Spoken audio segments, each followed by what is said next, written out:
अब जो भी ग्लाइकेन्स होते हैं यानी पॉलीसेकेराइड्स होते हैं, इनके दो टाइप होते हैं। एक जिन्हें कि हम बोलते हैं होमोग्लाइकेंस और दूसरे होते हैं जिसे कि हम बोलते हैं हेटेरोग्लाइकेंस।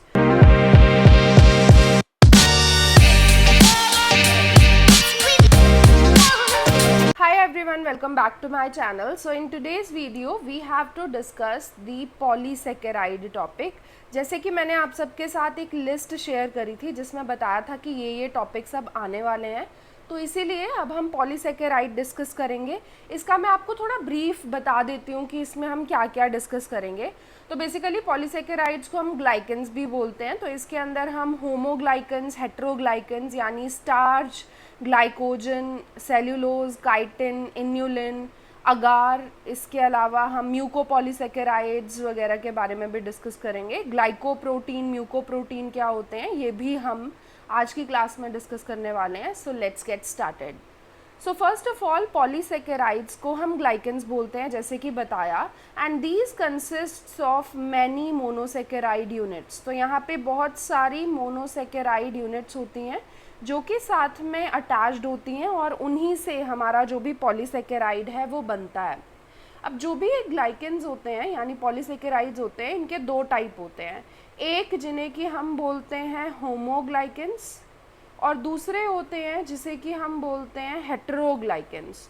तो बेसिकली यहाँ पे जो भी डिफरेंस है वो डिफरेंस आपको नाम से पता चल रहा होगा। होमो मतलब सेम, तो जब भी यूनिट्स जो होती हैं वो सेम होती हैं, मतलब सेम मोनोसेकेराइड की यूनिट्स बार बार रिपीट हो रही होंगी, जैसे कि बार बार ग्लूकोज ही रिपीट हो रहा है या बार बार फ्रक्टोज ही रिपीट हो रहा है, तो उसे होमोग्लाइकेन बोला जाएगा।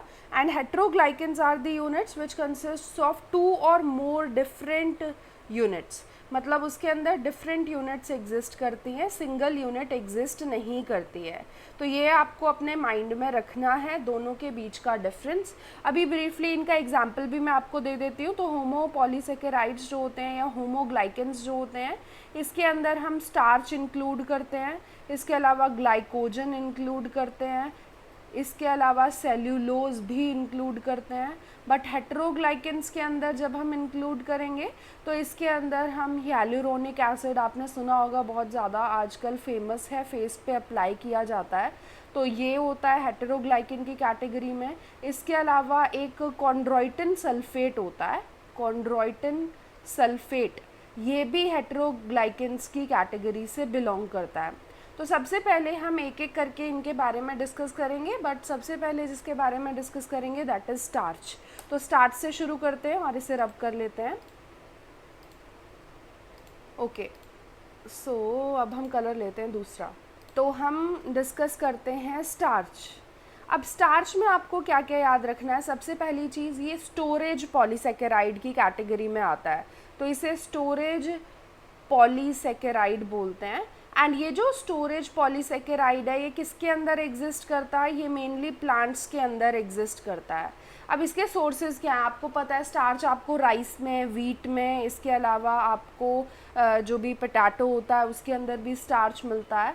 तो यहाँ पे एक चीज़ और याद रखनी है कि इसके अंदर कॉन्स्टिट्यूएंट्स क्या होते हैं। तो it consists of two things, one is known as amylose and another one is known as amylopectin.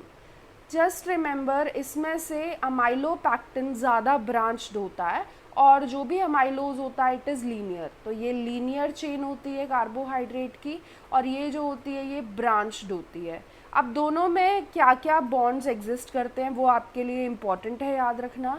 तो अमाइलेज जो होता है इसके अंदर आपको अल्फ़ा 1,4 लिंकेज देखने को मिलेगी, alpha 1,4 glycosidic linkage.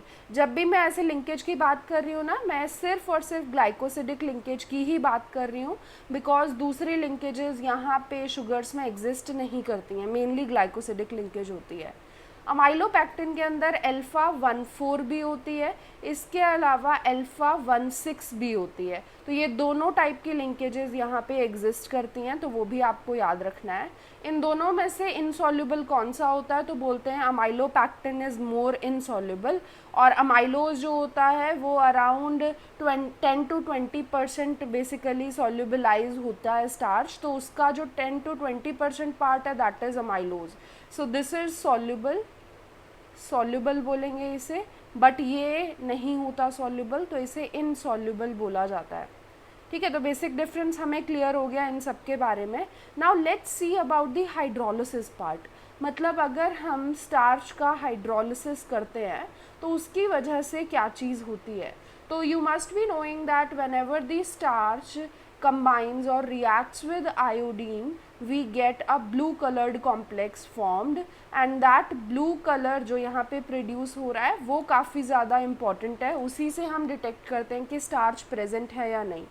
Always remember that starch is a non reducing sugar, ये नॉन रिड्यूसिंग शुगर की कैटेगरी से बिलोंग करता है, ये भी इम्पॉर्टेंट है यहाँ याद रखना।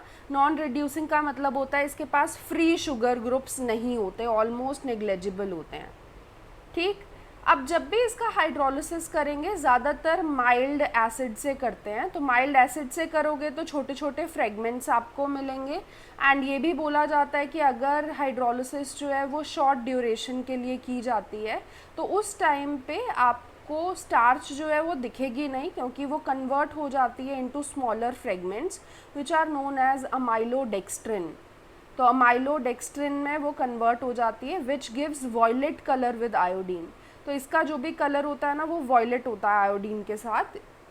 यहाँ पे आपको ब्लू कलर की फॉर्मेशन देखने को नहीं मिलेगी।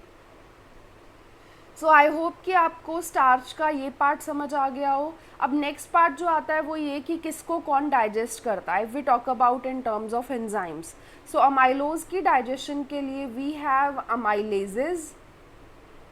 तो अमाइलेजेस होते हैं जैसे कि सलाइवरी अमाइलेज, पेनक्रियाटिक अमाइलेज, ये सारे के सारे अमाइलेजेस होते हैं। तो ये इन्हें डाइजेस्ट करने के लिए यूज़ किए जाते हैं, तो वो आपको याद रखना है। So we are done with starch part. Now let's move on to the glycogen part. तो ग्लाइकोजन डिस्कस करते हैं। One more thing, if you are not able to understand each and every topic तो please video को ज़रूर देखते रहो। क्या होता है कि कभी कभी ऐसा होता है कि हमारा ब्रेन थोड़ा स्लो होता है, तो थोड़े टाइम बाद हमें समझ आ जाता है। तो ऐसा नहीं कि बिल्कुल स्किप कर देना है, वरना आपको आगे दिक्कत आएगी। Also if you want to increase the speed of the video तो आपके पास यूट्यूब में नीचे एक ऑप्शन होता है जिसमें आप स्पीड को 1.5x या 2x 3x कर सकते हो। अगर डिक्रीज़ करना चाहो तो वो भी पॉसिबल है, तो वो आपके ऊपर है किस तरीके से आपको पढ़ना है। Next topic is glycogen. You can make notes by these videos. तो मैं आपको इनके नोट्स प्रोवाइड नहीं कर पाऊँगी, क्योंकि क्या होता है कि इन सब टॉपिक्स के बारे में जब मैं पढ़ा रही होती हूँ ना तो मतलब नोट्स प्रिपेयर करने के लिए मुझे एडिशनल टाइम देना पड़ता है। और आप सबको पता है मैं वीडियोज़ इतना फ्रीक्वेंटली अपलोड नहीं कर पाती हूँ क्योंकि टाइम कंस्ट्रेंट होता है। तो इसीलिए अपने नोट्स खुद बनाओ। अगर मेरे पास किसी चीज़ के होंगे तो वो मैं आपके साथ ज़रूर शेयर करूँगी। If we talk about glycogen, then it is also a type of storage polysaccharide and it is found in the case of animals and also fungi. Animals और fungi के अंदर generally आपको देखने को मिलते हैं। If we talk about animals तो आपको दो जगह ग्लाइकोजन मिलेगा, एक लिवर होता है और एक मसल होती है, तो ये आपको माइंड में रखना है। Always remember that glycogen is more branched as compare to amylopectin. तो जब भी इसे अमाइलोपैक्टिन से कंपेयर किया जाता है as compared to amylopectin, amylopectin से जो स्टार्च का पार्ट है उससे कंपेयर करोगे तो उससे ज़्यादा ब्रांचेस आपको ग्लाइकोजन में देखने को मिलती है। तो यहाँ पे भी कौन से बॉन्ड्स होंगे, तो अल्फ़ा 1,4 भी होगा एंड इसके अलावा अल्फ़ा 1,6 लिंकेज भी यहाँ आपको देखने को मिलेगा। तो just remember this thing. Then also remember that glycogen synthesis requires a primer protein. Primer protein होता है जो कि यहाँ पे रिक्वायर्ड होता है। इनरमोस्ट कोर जो ग्लाइकोजन का होता है ना वो प्राइमर प्रोटीन से ही बना होता है, उसे बोलते हैं ग्लाइकोजेनिन। नाम से पता चल रहा होगा, जेनरेट करने वाला, तो ग्लाइकोजेनिन इसे बोला जाता है। तो this is another fact regarding glycogen. So we are done with the glycogen part also. Now let's move on to the cellulose part.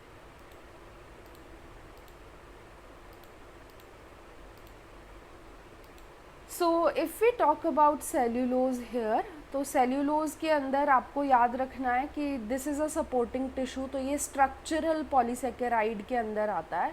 Structural polysaccharide and it is found in the case of plants. Cellulose होता है जो cotton का 99% होता है, तो जो भी cotton हम यूज़ करते हैं उसके फाइबर्स वो सेल्यूलोज से ही बने होते हैं। वुड जो होता है वो 50% सेल्यूलोज से बना होता है। तो इसे बोला जाता है कि it is the most abundant organic matter on earth, most abundant organic matter in nature. यहाँ पे जो लिंकेज होती है that is completely different from the other ones जो हमने डिस्कस किए थे। यहाँ पे आपको β14 लिंकेज देखने को मिलेगी, ठीक है। तो β14 लिंकेज यहाँ पे बहुत ज़्यादा इंपॉर्टेंट होती है and it has a straight line structure, there is no branching points, branch points यहाँ पे बिल्कुल भी नहीं होते हैं। Then always remember that the hydrolysis जो भी इसकी होगी वो आप कैसे कर सकते हो, वो आप कर सकते हो सेलोबायोज नाम के एंजाइम से, सेलोबायेज बोलते हैं बेसिकली इसे। तो इस एंजाइम की मदद से इसका हाइड्रोलिसिस कर सकते हैं। हमारे यानी एनिमल्स के अंदर या फिर ह्यूमन डाइजेस्टिव सिस्टम के अंदर क्या होता है कि सेलुलोज को डाइजेस्ट करने वाला ये एंजाइम नहीं होता, this is the name of the enzyme. तो ये एंजाइम हमारे अंदर नहीं होता है, जिसकी वजह से हमारी बॉडी अगर इंटेस्टाइन के अंदर कुछ बैक्टीरिया बियर नहीं करेगी तो इसका डाइजेशन नहीं कर पाएगी। इसीलिए बोला जाता है कि meat is easy to digest और प्लांट मैटर जो होता है वो डिफ़िकल्ट होता है डाइजेस्ट करना। लेकिन हमारी बॉडी के अंदर, हमारे सीकम के अंदर बहुत सारे ऐसे बैक्टीरिया होते हैं जो सेलुलोज को हाइड्रोलाइज करने की एबिलिटी रखते हैं और उसकी वजह से ग्लूकोज प्रोड्यूस करते हैं, और वो ग्लूकोज है जो कि फिर हम यूटिलाइज करते हैं, मतलब इंटेस्टाइन से एब्जॉर्ब हो जाता है। तो ये एक इम्पॉर्टेंट पॉइंट है यहाँ। Now if we talk about another polysaccharide here then it is known as inulin.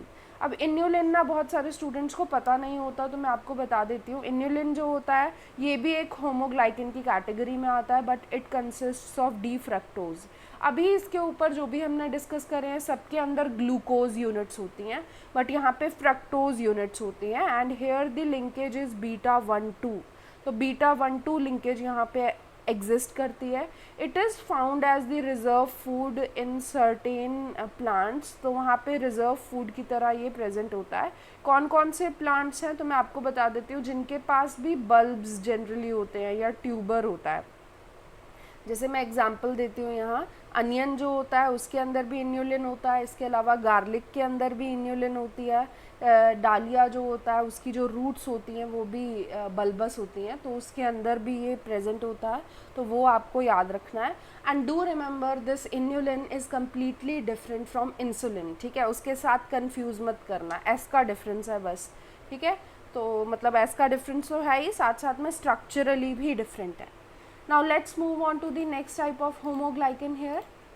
ये वीडियो थोड़ी सी लंबी होने वाली है क्योंकि सारे के सारे मुझे डिस्कस करने हैं, तो थोड़ा सा तो टाइम लगेगा।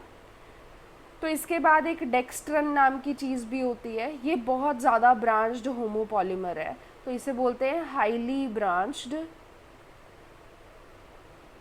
यहाँ पे जो लिंकेज होता है ना वो होता है α16, इसके अलावा α14 लिंकेज भी होता है, यहाँ α13 लिंकेज भी होता है। तो यहाँ पे काफ़ी सारे लिंकेजेस आपको देखने को मिलते हैं।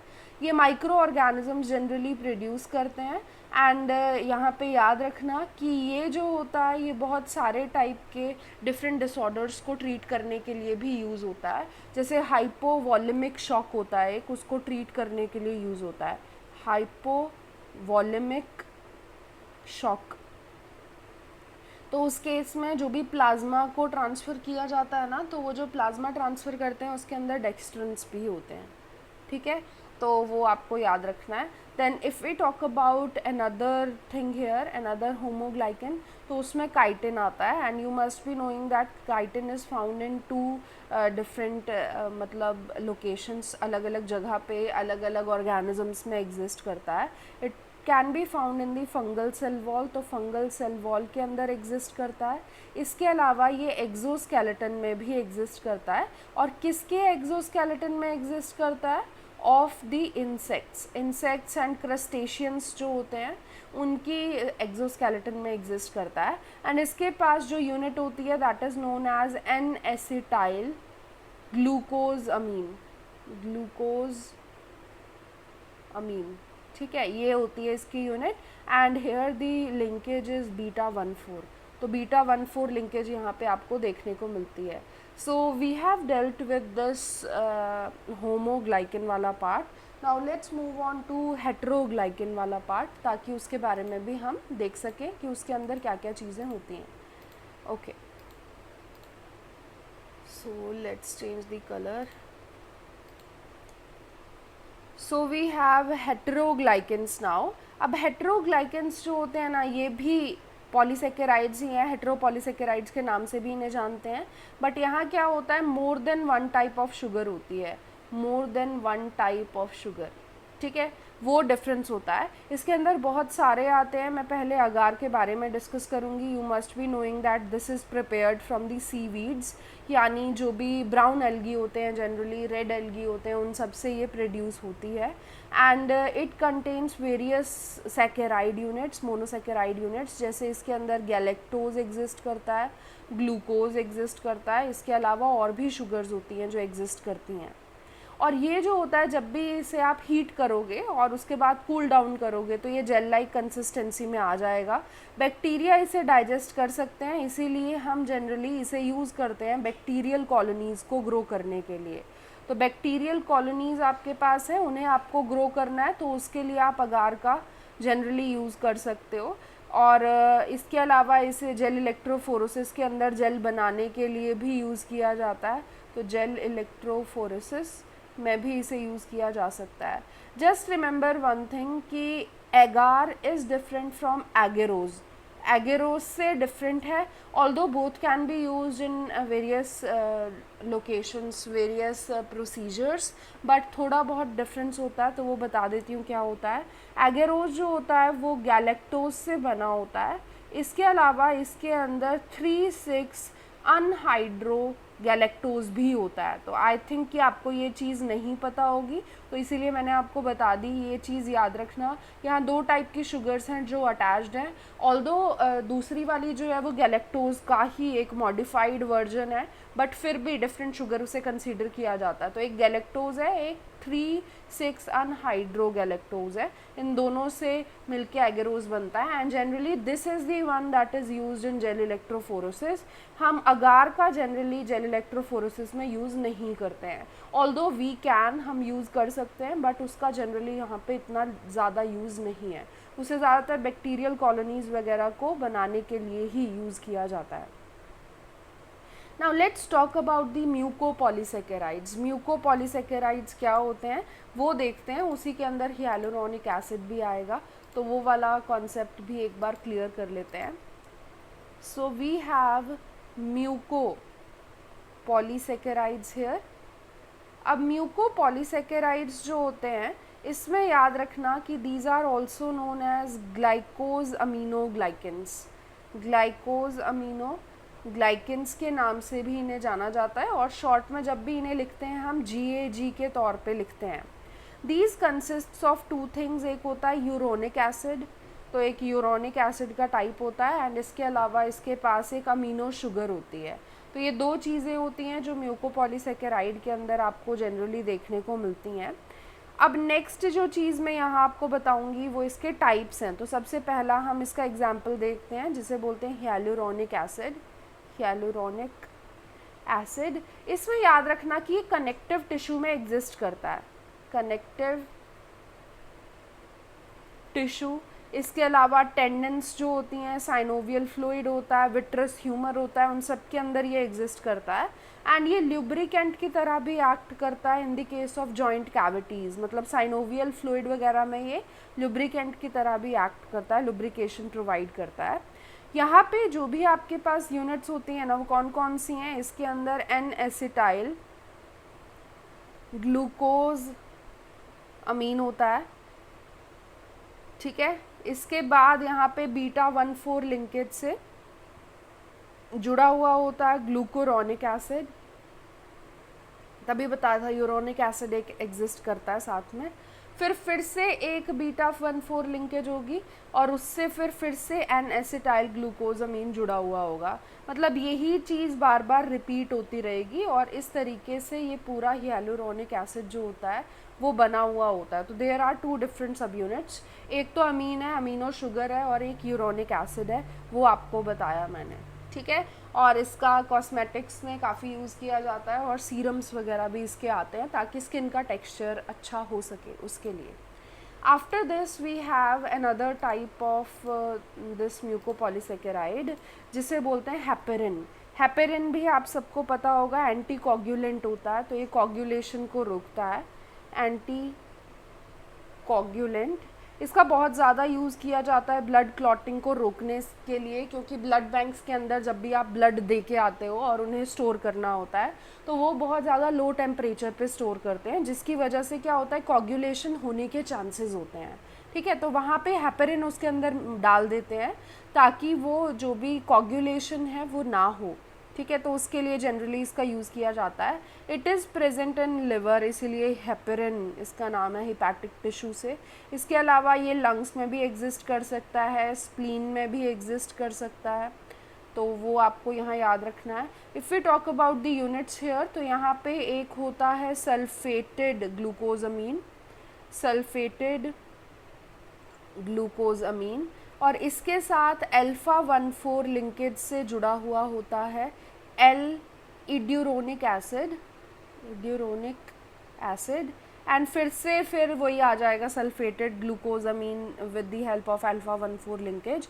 इस तरीके से सो ऑन यही चलता रहेगा, ठीक है, ये याद रखना आपको। Next we have another type, so next type is known as chondroitin sulphate, chondroitin sulphate. तो एक कॉन्ड्रोइटिन सल्फेट भी होता है, ये भी कनेक्टिव टिश्यूज़ के अंदर एग्जिस्ट करता है और ये वाइडली डिस्ट्रीब्यूटेड होता है इन कार्टिलेजेस, बोन्स, टेंडन्स, इन सब के अंदर, स्किन, इन सब के अंदर ये एग्जिस्ट करता है। यहाँ पे जो यूनिट्स होती हैं, यूनिट्स याद रखना ज़्यादा ज़रूरी है। तो ग्लूक्यूरोनिक एसिड होता है, ये जुड़ा हुआ होगा with beta 1,3 linkage to N acetyl galactosamine. पीछे क्या था, एन एसिटाइल ग्लूकोजमीन था, यहाँ पे गैलेक्टोजमीन होता है, और इसी तरीके से ये यूनिट्स आगे चलती रहती हैं, ठीक है। तो हमने ये भी डिस्कस कर लिया, नेक्स्ट वाले भी देख लेते हैं, 2 और हैं, उनके बारे में भी एक बार हम देख लेते हैं। So the next one is known as keratin sulfate, keratin sulfate। यहाँ पे ना एक चीज़ बहुत ज़्यादा इम्पॉर्टेंट है याद रखना कि it is the only GAG जिसके पास यूरोनिक एसिड नहीं होता। तो यूरोनिक एसिड जिसके अंदर एब्सेंट होता है वो इकलौता सिर्फ और सिर्फ कैरेटिन सल्फेट है यहाँ। इसकी जो यूनिट्स होती हैं उसके अंदर गैलेक्टोज आपको देखने को मिलेगा, इसके अलावा एन एसिटाइल ग्लूकोजामीन भी देखने को मिलेगा, और बीटा लिंकेज यहाँ पे एग्जिस्ट करती है, तो एन एसिटाइल ग्लूकोज अमीन भी यहाँ पे एग्जिस्ट करता है। ये कॉर्निया, टेंडन्स वगैरह के अंदर जनरली देखने को मिलेगा। After this we have dermatan sulphate, एक डर्मैटन सल्फेट भी होता है। अब इसके अंदर कौन सा यूरोनिक एसिड होता है और अमीनो शुगर होती है, तो इसके अंदर वही एल इड्यूरोनिक एसिड होता है, इड्यूरोनिक एसिड।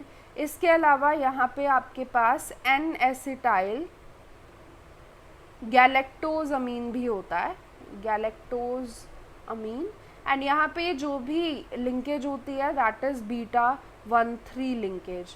तो बीटा 1,3 लिंकेज यहाँ पे जनरली एग्जिस्ट करती है। It is also found in the skin, heart valves वगैरह के अंदर ये एग्जिस्ट करता है। तो we are done with this portion also. Now let's move on to the last part of this video that is related to glycoproteins and mucoproteins. Mucopolysaccharide, mucoprotein में difference होता है, तो ये भी याद रखना। एक है हमें ग्लाइकोप्रोटीन पढ़ना है, ठीक है, और इसके अलावा एक हमें पढ़ना है म्यूकोप्रोटीन। तो दोनों के बारे में एक बार जान लेते हैं। कुछ और टर्म्स भी हम यूज़ करते हैं, बट मैं आपको थोड़ा आइडिया दे देती हूँ। मैंने बहुत सारे स्टूडेंट्स को ये बताया है कि जब भी लास्ट का जो पोर्शन होता है ना that is in higher amount. जैसे ग्लाइकोप्रोटीन है तो प्रोटीन ज़्यादा होगा and some amount of glucose या जो भी कार्बोहाइड्रेट्स हैं वो भी एग्जिस्ट कर रहे होंगे। तो protein is present in more amount, और जो भी कार्बोहाइड्रेट है आपके पास वो कार्बोहाइड्रेट लेस अमाउंट में यहाँ पे एग्जिस्ट कर रहा होगा। There is another term which can be used here. It is known as proteoglycan. Proteoglycan. तो it is completely different from glycoprotein, क्योंकि यहाँ देख सकते हो ग्लाइकेन यानी carbohydrate is present in more amount.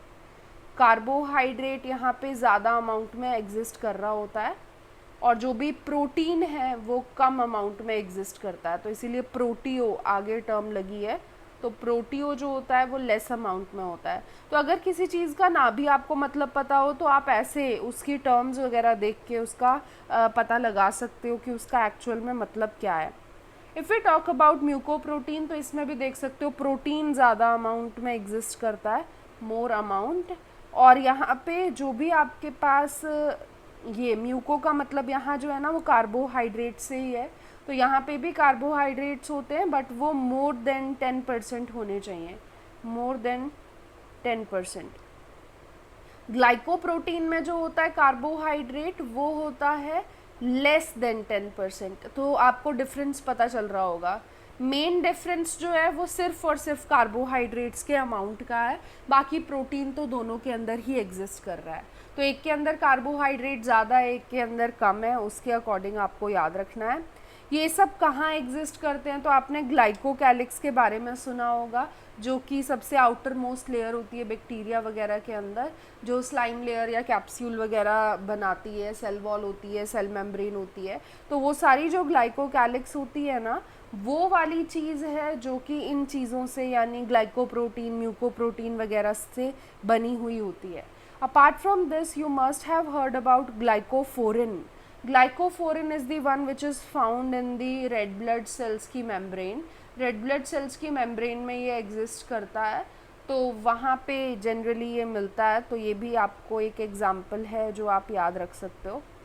तो this is done, we are done with the polysaccharides wala part 2, and we are done with the biochemistry of carbohydrates now. In the next video we would be discussing or starting with the amino acid part, और उसके बारे में फिर हम discuss करेंगे। I hope you like this video. Please मेरे channel को subscribe ज़रूर करें अगर आप फर्स्ट व्यूअर हैं, तो आपने पहली बार मेरी वीडियोस देखी है तो। और एक और चीज़ कि वीडियोस के नीचे कमेंट ज़रूर किया करो, उससे क्या होता है ना, बेटर रीच होती है। यूट्यूब को लगता है कि वीडियोस ज़्यादा देखी जा रही हैं तो वो ज़्यादा लोगों तक पहुंचाई जाती हैं। जैसे कि आपको हेल्प मिल रही है वैसे किसी और को भी मिलनी चाहिए। तो प्लीज़ नीचे कमेंट ज़रूर किया करो और वीडियो को लाइक करे बिना मत छोड़ा करो प्लीज़। तो मिलते हैं नेक्स्ट वीडियो में। Thank you, bye bye.